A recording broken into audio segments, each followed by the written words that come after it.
Hi, I'm Alexis from Tacoma, Washington, and this is my 2-year-old Sheepadoodle bunny. I've been using augmentative and alternative communication to communicate with her since she was a tiny puppy, and we've been developing our bond ever since. So Bunny is my first dog since childhood, and it had never sort of been situationally appropriate for me to have one, but I'd wanted one for a really long time, and finally it was the right time, right place. And so we decided to get a dog, and I really wanted to be able to communicate in as many ways as possible and to have the strongest bond possible.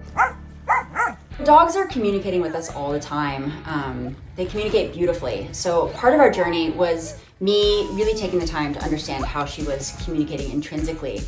And I thought that adding the buttons could be a way for us to communicate about things that I wouldn't be able to understand just by watching her body language or just hanging out with her on a day-to-day basis and getting to know her in that way.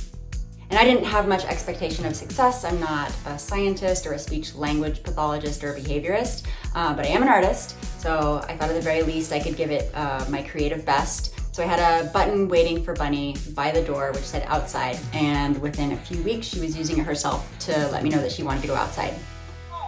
Yep, exactly. We're home now.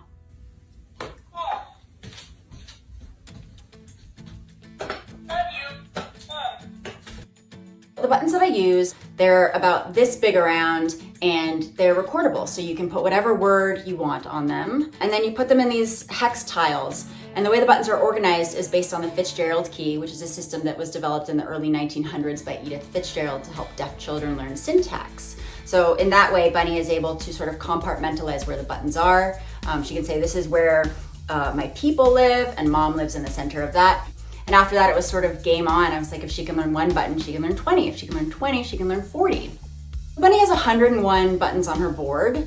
Some of those are more commonly used, others are less frequently used. Right now, we're exploring the concept of dreams, and these are all things that I don't think I'd have a chance to explore with her without having the buttons.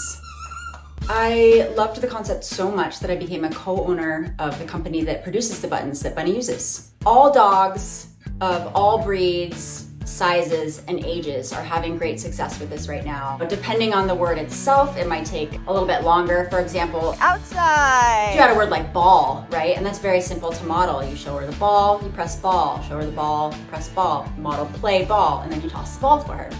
So initially, before I got Bunny, I started an Instagram account for her, which was a lot of fun.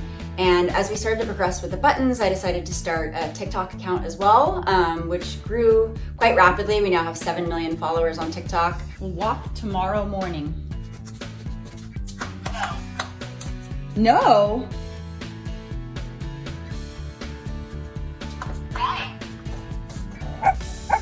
Advice that I would give to somebody who's interested in trying this with their own animal, listen to your dog or your cat or whatever animal you want to try this with.